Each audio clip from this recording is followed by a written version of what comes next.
For over 2 years now, you and I have been talking about new cars in an airplane hangar. But while we've been doing that, there have been a row of classic cars sitting behind us in every one of those episodes. Well, take a guess what was in that row of classic cars that was just kind of peeking out.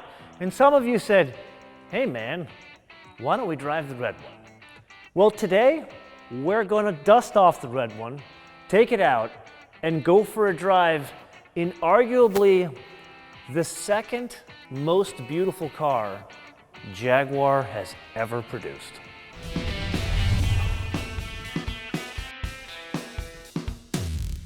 As with our other recent retro drive reviews, there is a certain pageantry in starting one of these. However, there's also a touch of modernity here, in that it's been retrofitted with seatbelts. Remember, 1958, so it's a couple years before Volvo was fitting seatbelts to their cars. So let's salute the Swedes' ingenuity and safety and buckle up. And then let's see here, we are in neutral, parking brake is on. There is a key and there is an ignition, but that does not start the vehicle, so we would switch it on. If the car were cold, it would be making some weird noises, but it's not cold. So we can go right into the starter button here.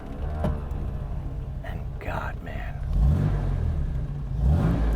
I really hate to say this, but you know what that purr sounds like. There's nothing quite like a Jaguar XK engine. Okay, so with that, let's proceed with a very good day at the office. Oh, yes. Allow this Morgan aficionado to wax poetically about Morgans here. This is kind of where they got the whole idea of looking down the hood, where you don't drive one of these, you aim it, especially with the leaper. There's an interesting story in the transition from the 140 to the 150. It would stand to reason that the 150 would be faster, would have more power. Turns out it really wasn't faster. But that changed after the factory fire in '57. For those of you that are Jaguar aficionados, the '57 factory fire knocked out the XK SS production. But it did offer an opportunity for a new release of a different version of the engine in the XK150. So what they did is came out with an engine that had larger exhaust valves and twin SU carbs.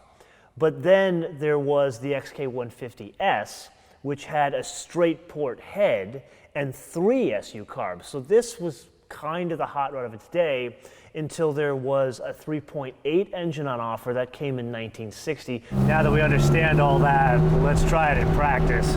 And this is where, if you have ever had the opportunity to drive a well-sorted XK, it is unlike anything else. And I don't mean just for back in the day, I mean even today.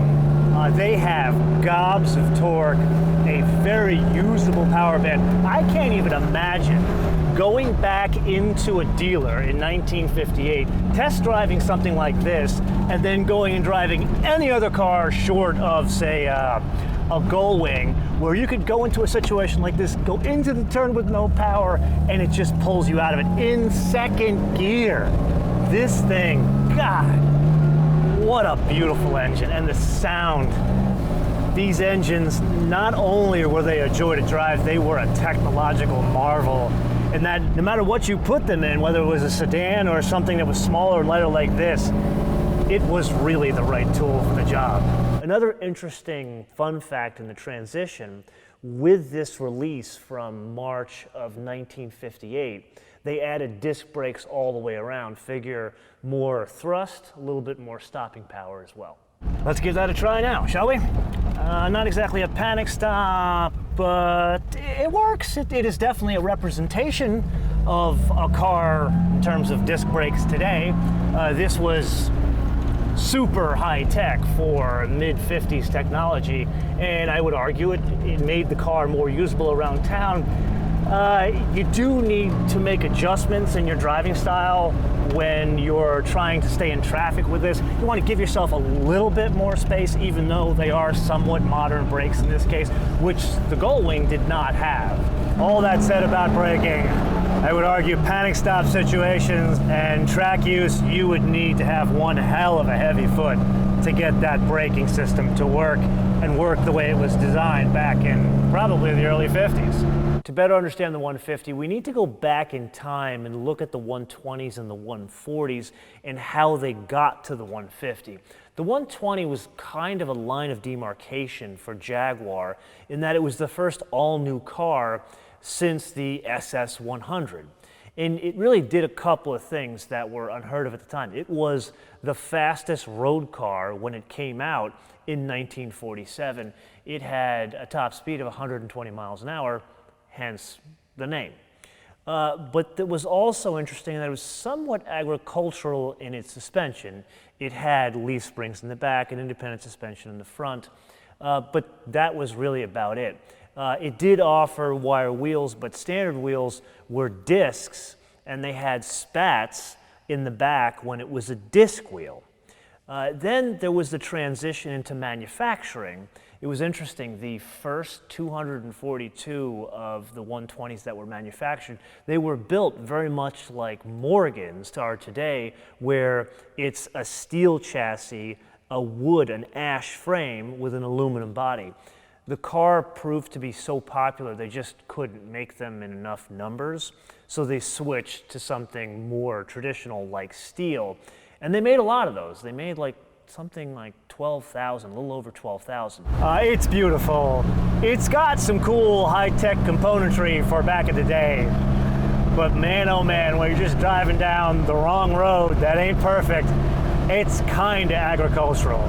I mean, you look back at the rear end of this thing, you're talking technology from buggies, literally buggies, and as a result, there's a certain bounce. There's a certain, you know, when you go over a bump, the car likes to approximate where it used to be and put itself over there, at least the rear end. If you've driven like older Corvettes, it's kind of the same thing here.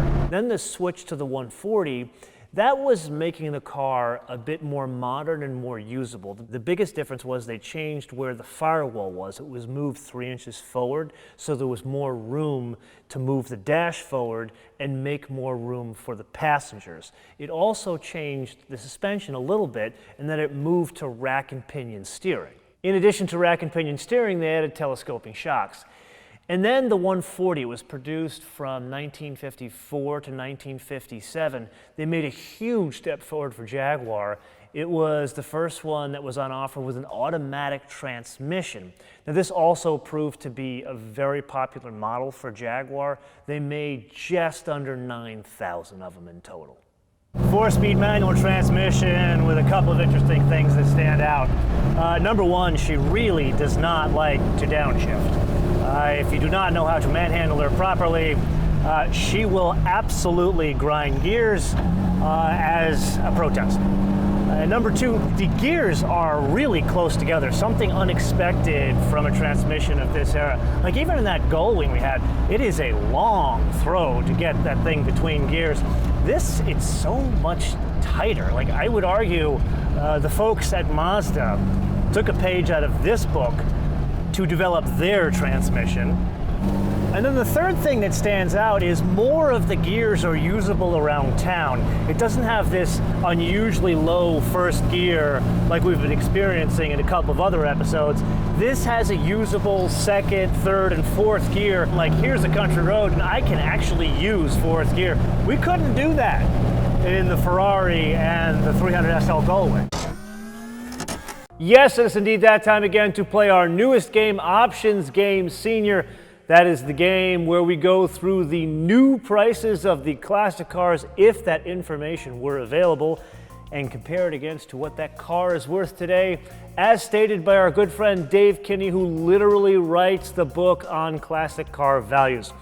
This one was a bit more difficult than previous episodes because there is not a lot of information on the new prices of XK150s because there were many derivations and different packages. This is the XK150S OTS, otherwise known as the Roadster.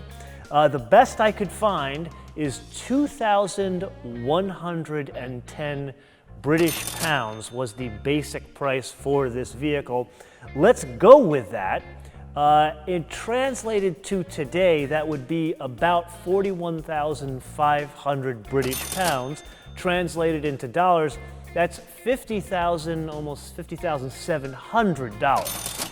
So this was a relatively affordable sports car in the grand scheme of things. If you think about that 300 SL, that was $72,000 around the same time. Now let's take a look at today. The closest thing would be an F-type convertible. This is a more sporty engine, so let's compare it to the one with the V8. That's $105,000, so more than double what this car was new. And I would argue this is a lot prettier. But what does Dave say it's worth? Well, if this were a bucket of bolts and not running, it would be worth, wow, I had no idea this was worth this much money. A condition 4 of this very car here, $140,000. If this were a condition 1 car, it would be worth almost 300 grand, $289,000. I would say this is a strong condition 2 car, especially with some good history. Figure more around $240,000 for this stunning red example that has done a lot of rallies. A word about being behind the wheel of this thing.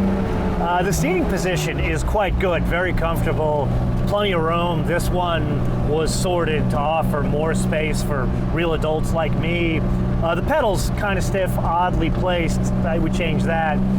Steering is in the right position, the steering wheel itself. But there is absolutely zero in terms of lateral support. This is literally a bench. It may be from Hyde Park or Green Park or St. James Park, but it's still a bench. Okay, so what's the difference between a 140 and a 150? Starting at the front of the car, the hood is wider. It goes out to what the Brits call the wings. The one that's most noticeable is the windscreen. It's one piece as opposed to the 2-piece in the 120 and the 140. And then the doors are higher and more streamlined. It's a little bit easier to drive because you got somewhere to put your arm, but also it's easier to deal with the windows in this one than previous generations. And then these were offered in 3 body styles. There was a coupe, which in the coupe, it moved the windscreen forward 4 inches, so there was some more room on the inside. But then there were 2 different convertibles. There was a drop head coupe, which had a more insulated top. It's stored on top of the trunk area here, the rear area here.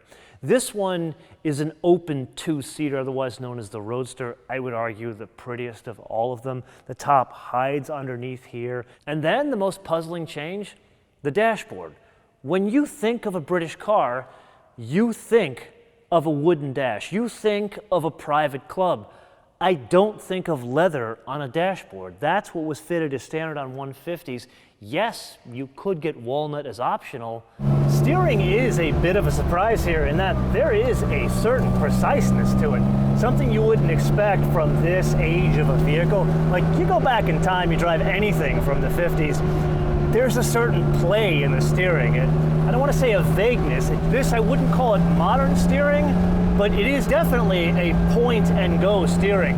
Like, for example, driving a Thunderbird from the same era, you have input that is 5 minutes before there is any change in direction.